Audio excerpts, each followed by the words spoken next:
it's just not fun. I feel like if you had tasked me with creating a Trump DeFi protocol, we could have done all sorts of fun stuff. We could have done like Trump.fun, you know, we could have done Trump Swap. Oh wow, that would be great. Yeah, you know, it's supposed to be like fun and approachable. And hey, whichever one of you assholes starts Trump.fun, you owe royalties. Not a dividend. It's a tale of two clans. Now, your losses are on someone else's balance sheet. Generally speaking, airdrops are kind of pointless anyways. Unnamed trading firms who are very involved. I like that ETH is the ultimate Ponzi. DeFi protocols are the antidote to this problem. What the fuck's on your legs? What is that shit? It's shit that gets you in trouble at the airport. That's all I gotta tell you. Like you always get COVID in second check. Yeah. Plush toy form. All right. Well, hello everybody. Welcome to the Chopping Block live at Token2049 in Singapore. Every couple weeks, we get together and give the industry insider's perspective on the crypto topics of the day. So quick intros. First, you got Tom, the DeFi maven and master of memes. Hi, everyone. Next, we got Tarun, the Giga Brain and Grand Poobah at Gauntlet. Yo. We got our special guest, first Mo Shaikh, the Move Mastermind at Aptos. And then, of course, we've got Arthur Hayes, the High Arbiter of Alpha. What's up, motherfuckers? And I am Steve, the head hype man at Dragonfly. We're early stage investors in crypto. I want to caveat that nothing we say here is investment advice, legal advice, or even life advice. Please see choppingblock.xyz for more disclosures. It's very true that this disclaimer matters more live because there's only financial advice at this conference. That's true. That's true. We're getting a lot of financial advice today from Arthur. Just saying. So we're here live in Singapore, Token2049. What's the vibe been so far? This is like the flagship Asia event. What's the feeling on the ground? A lot of fucking traffic. A lot of traffic. I had to walk my ass out of my car today to get in here. I was sweating like a motherfucker. This is what the fuck. Yeah. I think conferences during F1 is a dumbass idea. I'm not gonna lie. Because the infrastructure sucks. They're closing all the roads. It's just like, it's a nightmare. I don't get it. I don't know. It gets people to come out, but I agree with you. I actually literally just missed a panel that you were on because I was trying to get a taxi that normally would take 5 minutes. It was like 45 minutes to get across just like 2 intersections. I had to sub in and be Hasib. I was going to go bald for that one, but they wouldn't let me do it. It's close. You just get a ball cap and it basically the same. Yeah. Okay. Damn. Well, so one of the things happening at Token2049 is, of course, Breakpoint. Happens right after Token2049, which is the big flagship Solana event. And there was just a little bit of drama taking place on Twitter that Iggy Azalea, friend of the show, it turns out she was going to do a debate on stage with Eric Wall.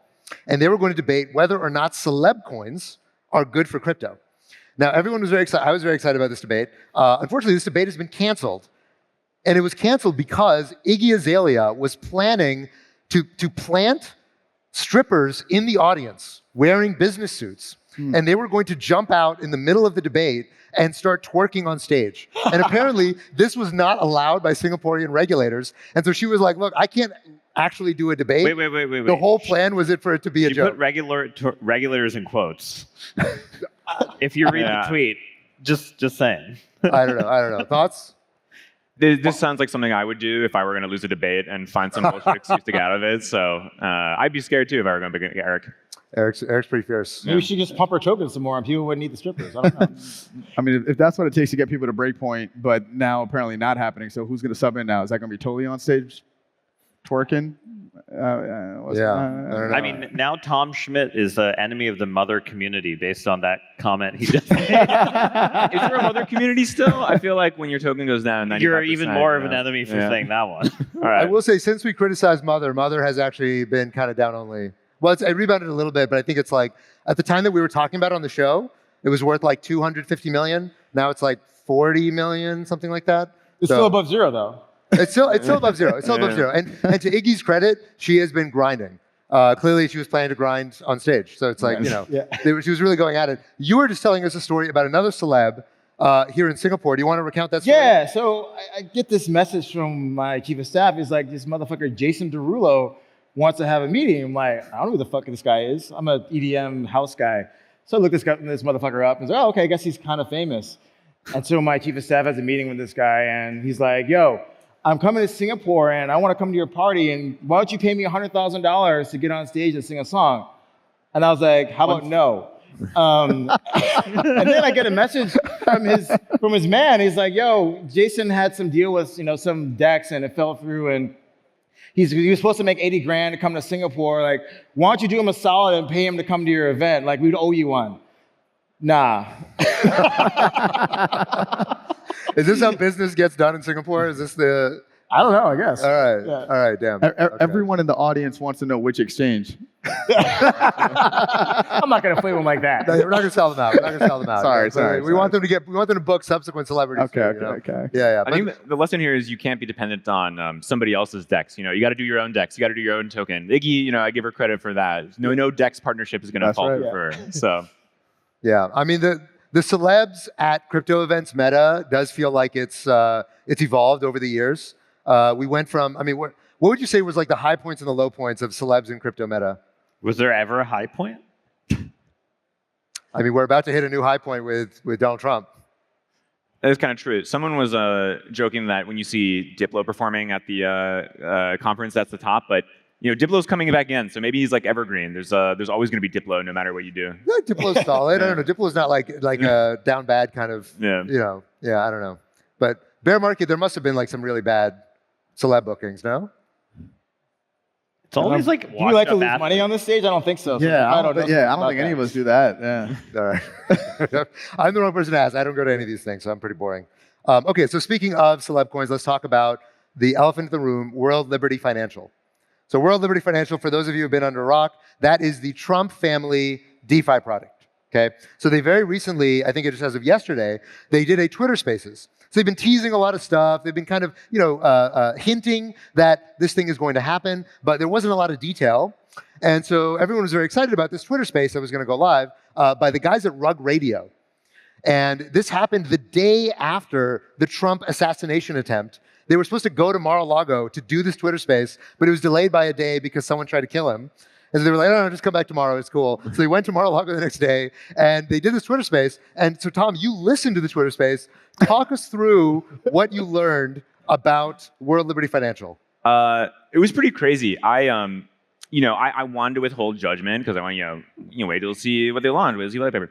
And I feel like you still have to withhold judgment because it was like 2 hours of just like no content. It was like you put sometimes people put like 5 Sims in a room and they start kind of like interacting in weird ways. And kind of felt like that. Where like there's nothing to do. There wasn't like a job, but they were kind of like playing off each other. And there's like this is the most like asinine like non sequitur like quips about like one that's kind of going right now is Trump was talking about Barron being like a DeFi genius because he has like 4 wallets. And I was like, what the fuck is going on right now? 4 wallets. How are these people launching 4 a wallets? Yeah, it's incredible. Incredible. Does he have an Aptos wallet?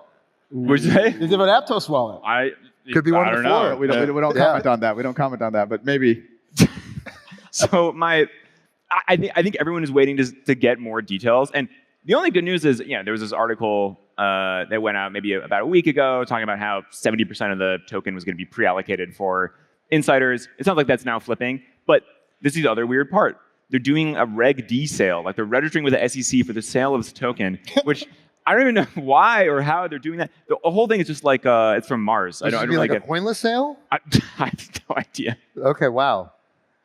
This is gonna be a Who's very going to buy it? Nobody? I was going to say it's going to be a very interesting deal memo coming out of that Twitter Space from Tom.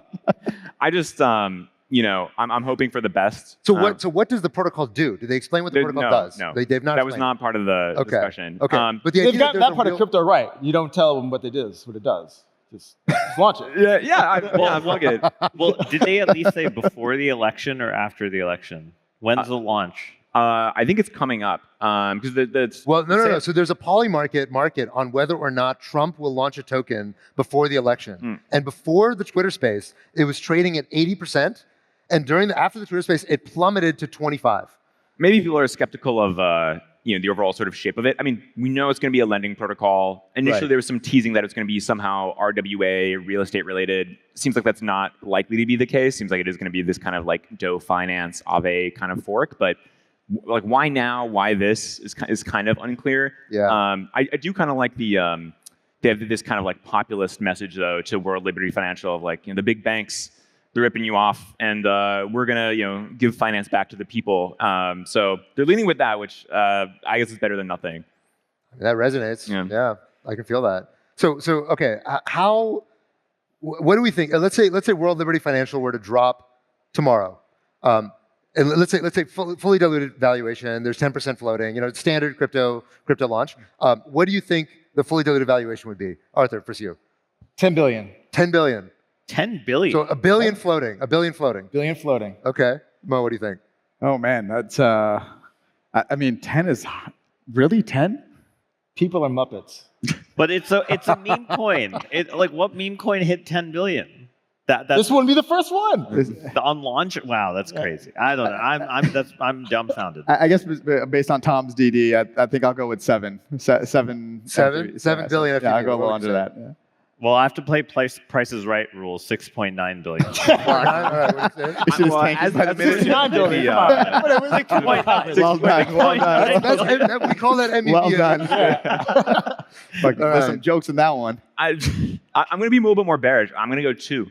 I think part of the problem is it's just not fun. I feel like if you had tasked me with creating a Trump DeFi protocol, we could have done all sorts of fun stuff. We could have done like Trump.fun, you know, we could have done Trump Swap. Oh, wow, that would like, be great. Yeah, you know, it's supposed to be like fun and approachable. And this is Hey, like, whichever one of you assholes starts Trump.fun, you owe Trump royalties. I'll be an Someone's on advisor. their phone right now buying that domain. We all get 20%. Yeah. Just make sure Shrekly is on it. It's going to do well.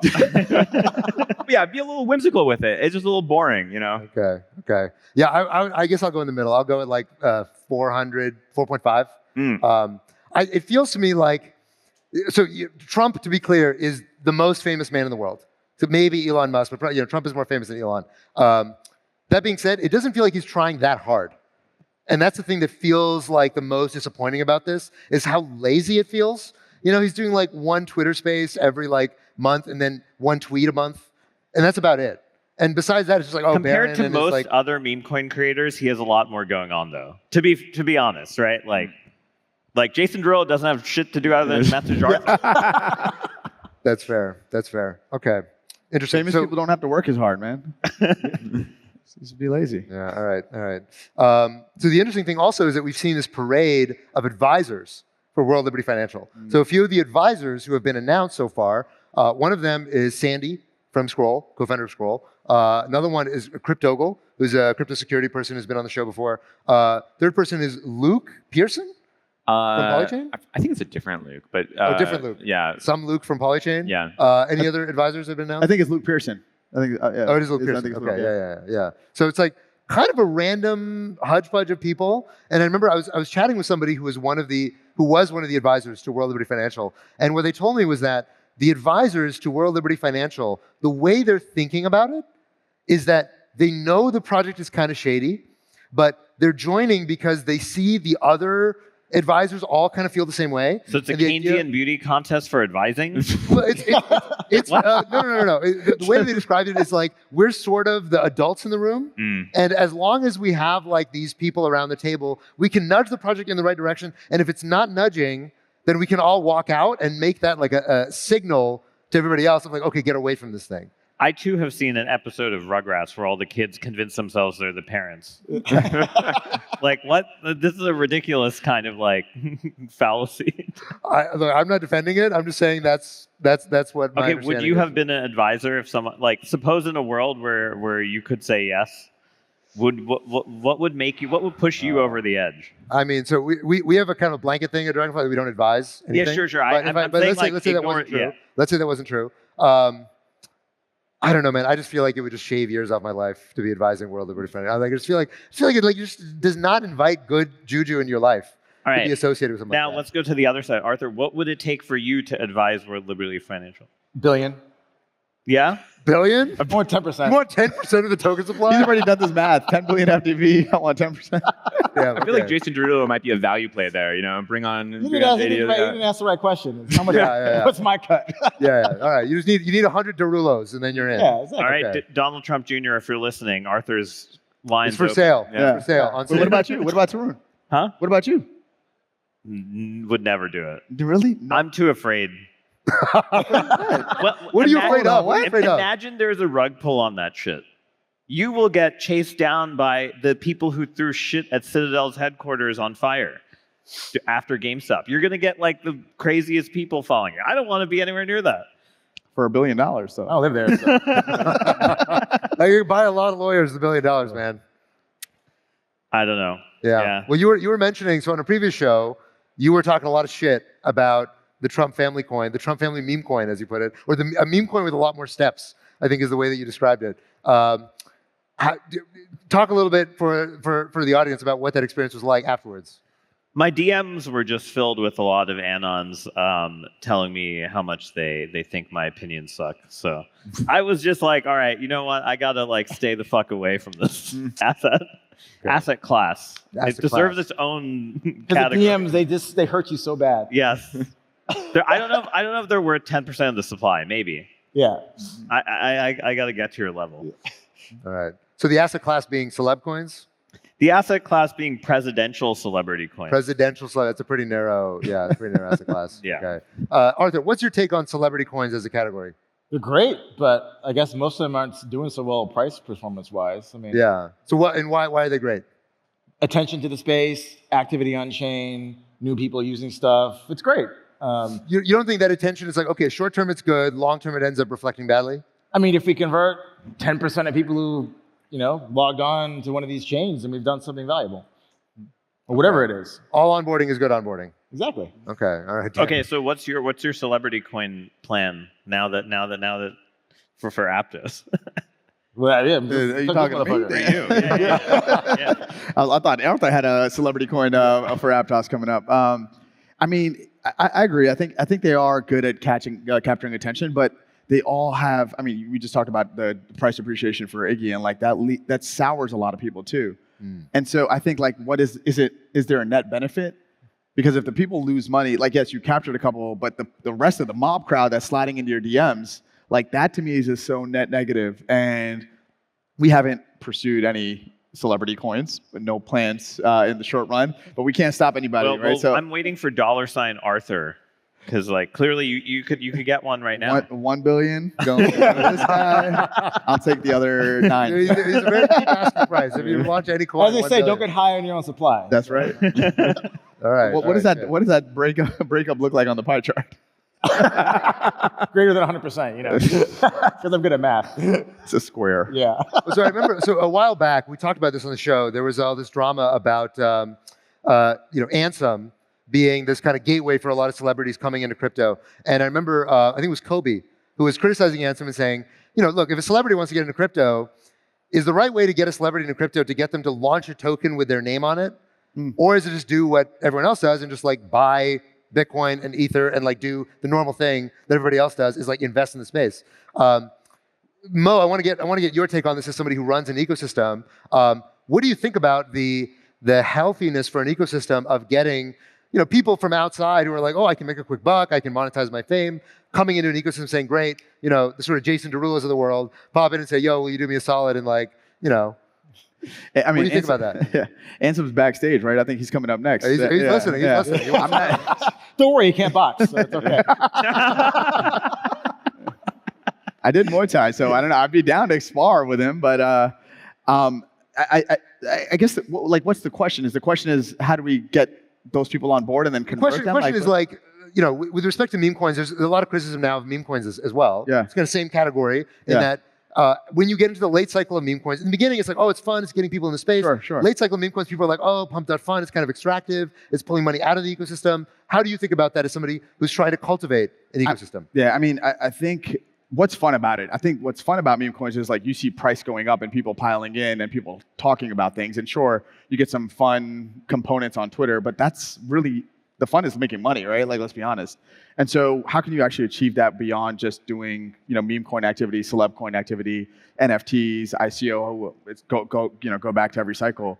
I mean, for our perspective, we think applications, whether they're DeFi applications that offer economic incentives, those are much more interesting for us. They show demonstration of our protocol's performance. They bring in people that get economic value.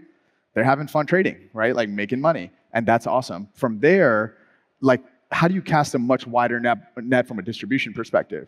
I mean, you were in Korea with us, right? We're working with South Korea Telco. 30 million phone subscribers. They built T-Wallet. Going to be in potentially 30 million devices. If you think about that, like, and Aptos is the preferred blockchain, of course, I got to do the plug. But imagine all those people having fun making money on Aptos's products. Like, that is a little bit more sustainable and I think far more interesting. And then you can, of course, pile on and bring in all the meme coin stuff, all the fun NFT stuff. But there's so much more beyond that, right? Like Webtoons, for example. I don't know how many people in the audience or listening know about Webtoons. Webtoons is a comic strip that just, has an episode every week. A bunch of different artists contribute to it. If you have a mobile device that allows you to make money and also take that money and deploy it into your favorite artist that has the next cartoon episode or a comic book episode coming, you can make money off of that too. So like, there's fun, there's actual entertainment versus like chasing the hype of a meme coin or entertainment coin that we think is shorter fueled. Right. Yeah. So, okay, you were mentioning what's going on in Korea, and I wanted to switch subjects a little bit to talk about a recent report that was dropped by Chainalysis, which was the Global Crypto Adoption Index. So every year, Chainalysis, they rank all the different countries in the world using a bunch of signals from like both on-chain data as well as website and kind of online visits to try to get a sense of how different countries are adopting crypto with respect to total number of users and total amount of online activity. Now, I somewhat have my doubts about their methodology, but here's the list of countries that they had by ranking, okay? Number one, anyone want to guess what the number one was? If you know, does anyone know? Is it percentage penetration or notional number of people? It's kind of unclear. They don't actually specify exactly what they're doing, but it seems like it's mostly about people. Okay. It seems like it's more about people. Does anyone want to guess what the number one country was? Philippines? Philippines? No. Good guess, though. Number one was India. India was number one. So I'll go down the list. India, then Nigeria, then Indonesia. Number 4 is USA. Number 5, Vietnam. 6, Ukraine. 7, Russia. 8, Philippines. 9, Pakistan. 10, Brazil. 19th is Korea. And then 20th is China. 19th is who? Korea. Wow. 19th is Korea. Yeah. So, no, I'm kind of doubtful that this methodology, like that just doesn't like really seem true to me, that India is like the number one country for crypto adoption. I mean, they put a 1% tax on trading and volume went to 0. So I don't know. I mean, there's no volume there. What? I have no idea. I'm just telling you what the report says. So I think Nick Carter recently did a piece like analyzing some of this, but it feels like it may be that they're over-indexing on like website visits, just like the raw number of people in India, and the fact that China, China, everyone has to use a VPN. Maybe this is really an index of where developers of all this shit are, That not is also actual possible. users. The website clicks. An index of click farms, basically. Yeah, I don't know. Okay, interesting. But you were in a Korea blockchain week. Did you also go to Korea? Yeah, I was. You did. Yeah. Okay. So what was the vibe that you guys saw in Korea? How did it differ from what you're seeing here in Southeast Asia? I mean, the Koreans love to trade. The Koreans trade the most of any country per capita for crypto in the world. It started with traditional financial markets. The Kospi options market was the largest options market in the world until the regulators banned it because everybody was just gambling like crazy motherfuckers. And so they love crypto. And as much as the politicians want to push back on it, the young population wants it so bad that they have no tax on it yet. They've been keep delaying it. They basically introduced some new rules to codify how listings happen on the Upbits and the Bitthums of the world. And from Maelstrom's perspective, we get a lot of questions from our portfolios, like how do we get on a Korean exchange? Because that's where the traders are. That's where the people who want to own these assets and trade them and add liquidity and all that sort of stuff. So I'm very surprised that that report said 19th. I think they've got to be top 3. Yeah. I think we definitely need to look into the asterisk and how they calculated this thing. That has me. I mean, India is not a surprise just by sheer volume, but I would say Korea probably definitely should be higher. I mean, we had Aptos experience there 2 weeks ago. And we've been really big in Korea, right? Like you've seen all the momentum that took place before over the last 5 years. So we have not only the largest corporate sponsors or partners working in that region, but we see a massive sense of appetite in terms of volume and propensity to try new things. And so I mean, Korea, like the vibe is completely different on the ground. Like you were there, we were out every night. Everyone is interested. We launched something called the Aptos card, a cold storage that ties to your Petra account. You get APT on it or USDT now that USDT is available. And people were lining up trying to get a card because they knew that there's so many cool things that they could do with it. And so like the interest, the young generation there that's so open to trying new things is rampant there. And I would say India is probably very similar, right? Like the consumer behavior, the propensity to try new things is really high in these markets. So that's not a surprise for India, but Korea, we got to talk to Sergey about that. I mean, one thing that's always confused me is that Korea and Japan are kind of similar culturally. Like they're both like, sort of these conglomerate-driven countries, low birth rates. It's like you're both kind of similar type economies. Korea loves crypto. It's like 15 to 20% of adults. Only one of them had like Magic the Gathering online exchange, though. Let's be real. Like, what the fuck are you talking about? Like, but the weird thing is that Japan, like crypto, is just like not nearly as much of a thing there.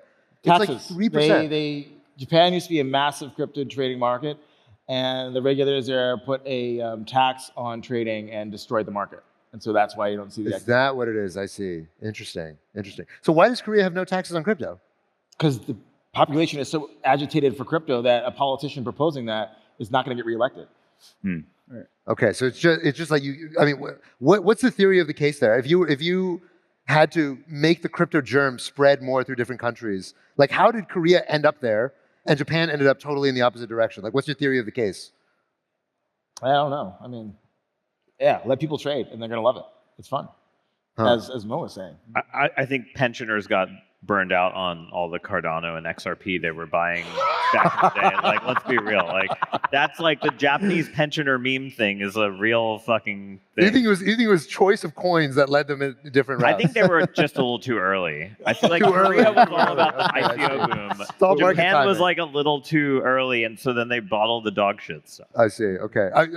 They lost Mt. Gox. Come on. That's true. That's like seared into national memory. Maybe. I mean, it was so tiny at that time. Like, not that many people. It made the news everywhere there. Sure. Well, so I heard. Mark's launching a new exchange too, so this might be. It's coming back. Yeah, second act. Hey, there you go. learn double entry bookkeeper accounting. He learned some things. So I was chatting with somebody today who's like this Korean, guy who's very connected in Korea, and he was telling me that so apparently Korean retail, like the sentiment in Korea shifted a lot after Terra collapsed, but even more so, not actually Terra so much as Clayton. So Clayton, if you remember, it was Kakao's blockchain in Korea, and Clayton apparently like the chairman of Kakao or something, like some CEO of Kakao. Do you know the story? Basically, he was embezzling money from Clayton, and he was like indicted or something, and like it's like this huge scandal in Korea. And as a result of that, Clayton ended up rebranding and like fusing with some other Korean blockchain. There's like it's like a whole thing. And I had no idea that any of this had happened. But like, yeah, Clayton is no longer Clayton, and now is a new name because of this scandal. Do you know the story? I mean, we know a little bit of the story. It's the reason Aptos, I think, ends up becoming an exciting option for everyone. But yeah, there are probably these types of stories across not just Korea in many markets. Sure. We talked about other new projects. I'm not trying to sell you down the river with your Korean friends. Sorry. Yeah, I'm getting sweaty up here. Okay, but I do think going back to the point of just like consumer behavior. You've seen Korea come out of a war many decades ago and go from one of the lowest GDP producing countries to one of the top 11 now. And I think there's definitely a lot of pressure from the young generation to continue to allow for crypto to participate in these economy and be part of the economy. But I think what's more important to any like political system or government system is to make sure that they're in that top tier ranking when it comes to GDP. And there's no denying across the globe that crypto is a big part of GDP now. And so whoever continues to facilitate the right structure, the right setup is going to win. And I think Korea is doing a piece of that, and probably a lot more when the elections in the U.S. materialize. All right, fair enough. I'm sure there's a group of Korean crypto podcasters who are discussing World Liberty Financial, similarly incredulous. Like, did you hear about this president and he's doing DeFi in the U.S.? Well, I have to say your description of the Clayton story actually did remind me of Terra, because I don't know. This is a deep cut, but I don't know if you remember DGen Box, which the Terra Foundation borrowed against and sent to ETH. That was the same type of embezzlement as the Clayton embezzlement. Fair. That's kind of true. That is kind of true. Okay, well, all right. Well, speaking of embezzlement, let's talk about macro and the Fed. So, Arthur, you've become now kind of in your, I'd say you're sort of this elder statesman of crypto at this point, and you write these long treatises talking about macro. And given the moment that we're in right now, so this show is probably going to come out on the podcast in probably in 2 or 3 days, and by then everyone's going to know the size of the Fed rate cut. and how the market responded. Right now, we still don't know. So there's a lot of speculation that it's going to be 50 basis points as opposed to 25. But you wrote in a post recently that the story may be less about the size of the rate cut as the other channels of liquidity entering into the economy. Talk to us about what your thesis is of how people should be thinking about macro that they're ignoring. So as I said today on stage in my keynote, the only thing that you need to look at is the dollar-yen exchange rate. And so if the Fed's going to cut 50 or whatever it is, that's narrowing the differential between the Fed funds rate and the BOJ deposit rate. And the faster that the market believes that that rate is going to narrow, the more the yen's going to strengthen. The more traders who've borrowed yen to buy assets around the world, US stocks, treasury bonds, real estate, crypto as well, they're going to have to cover and sell what they can as fast as they can, buy back yen to not lose a lot of money. And so if the Fed comes out and says, yeah, 50 basis points and the dot plot is super aggressive, I think that maybe the initial reaction is, yay, rate cut. And then it's fucking slaughter. People are going to get absolutely carried out as yen goes through 130. Because people are like, oh, well, why the fuck? Why do I want to own this pair, have this trade on when I know that they're converging and the rate, the yen should strengthen? And so I think that's going to be a big problem. And the response is they're going to cut more because they believe that that's the response to everything. Oh, if something's fucked up, oh, let's just cut some more. But the reason why it didn't work is because we didn't do enough of it.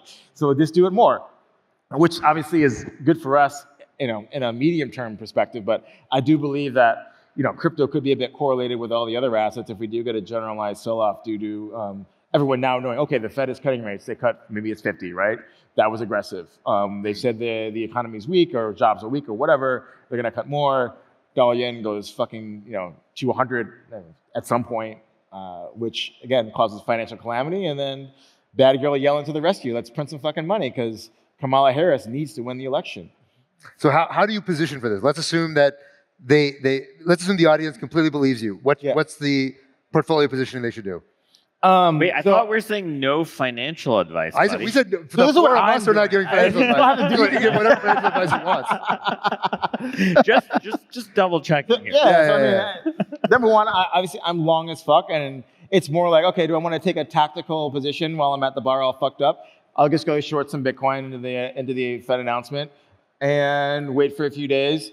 If yen responds as I think it's going to respond, then wait for the market to drop and then go long as fuck because the response is more money. We know what the response is. If there's any sort of hiccup before the election, they will print more money. Right. Okay.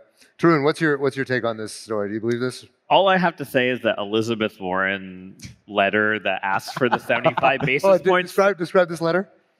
So I guess Elizabeth Warren wrote this letter to Jerome Powell that was, I want to say, groveling almost for a 75 basis point cut, and said it was needed, and in a lot of ways that were just like, we can't win the election without this cut. That would be my summary if you asked me to summarize it.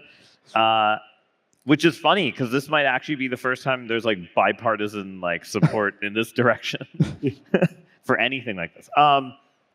Macro-wise, I don't know. I feel like the market's been pricing this in forever. You just look at all the implied spreads. It's like everyone thinks it's 50 basis points at least. So I don't know. I don't think you're going to see some shock type of thing because I feel like the market's been feeling like this is going to happen for the last month.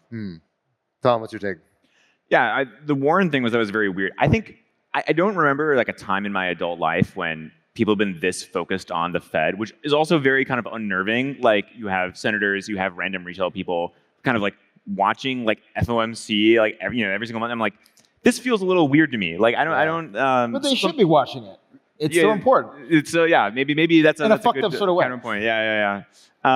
But I don't know. I think it's always bizarre when this becomes kind of top of mind for everybody again. Yeah, that is very true. Mo, what's your take?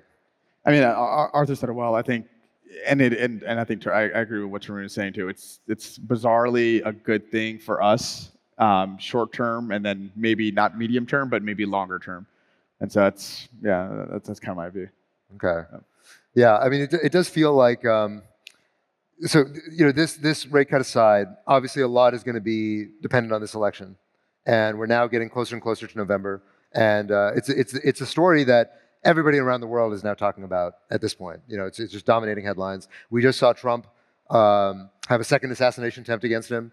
And it feels like we still don't know what Kamala's platform is going to be for crypto. So Arthur, again, as the kind of macro guru of the industry, how do you think about a Kamala presidency and how it's going to end up playing for risk assets and for crypto? Well, first, I don't understand why crypto bros and gals are so pro-Trump, because Trump was president for 4 years and he did fuck all. And so now he wants a bunch of crypto donations, and so he says the right things out of his mouth, launches some DeFi dog shit or whatever he's doing, right? And all of a sudden people are like, oh yeah, you were president for 4 years, you had all this opportunity to do all these things and you did nothing. And so all of a sudden you're gonna do something now? I don't think. So you don't believe it? You think he's just gonna, sell crypto down the river? Zero. And so then if you think about what's the opposite, like Kamala Harris, well, the Democrats and their administration has been hostile to crypto.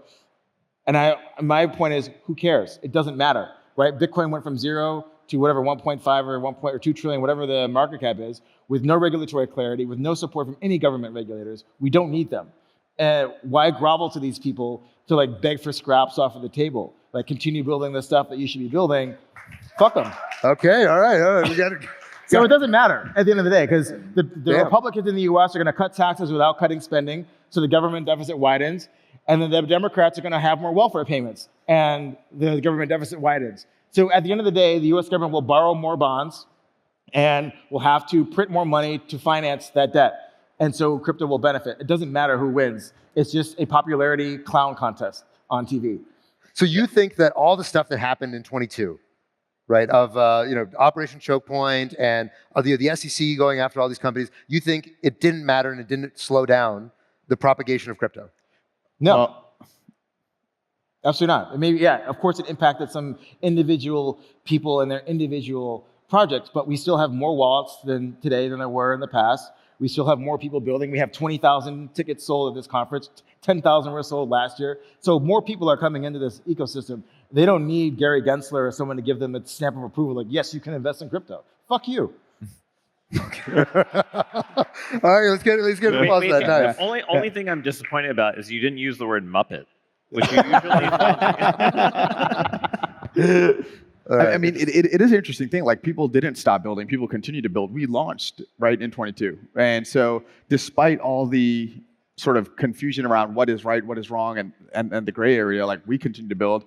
I think the sad thing is we did slow down, though, right? We slowed down in the US, and we were forced to, I came to Korea 8 times. I was in Singapore 4 times, Japan 4 times. And so, like, you just kind of took people that are in New York and California and, like, pushed them out to 19-hour flights to Singapore, and everyone loves it here. So, like, that's going to continue to happen. I think that's good for the globe, though, because now this innovation is disseminating in pockets where they can take things forward in much more interesting, more creative ways than we would have typically seen if this would only happen in Silicon Valley, although we're based in Silicon Valley, or only in New York, which was obviously the hub of crypto for a bit.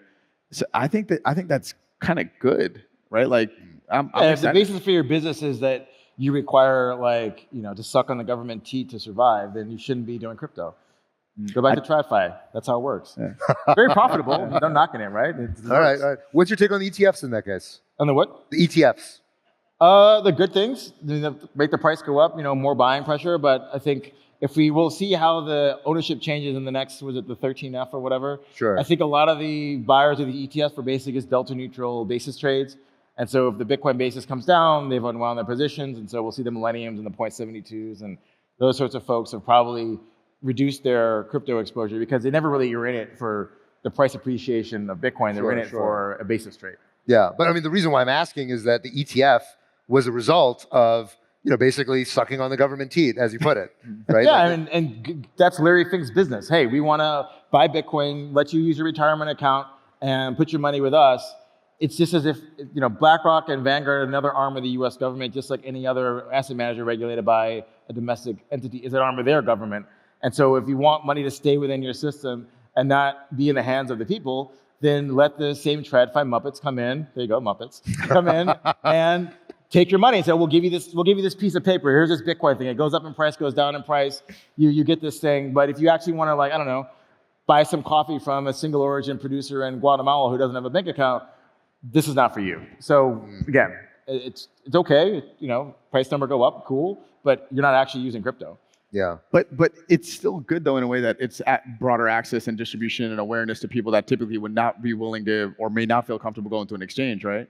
Yeah, I mean, I'm not knocking it. I get it. Passive investing is a thing. If you have money in a retirement account and you can't get it out, this is the only thing you can buy, then okay, cool. Makes sense. Yeah.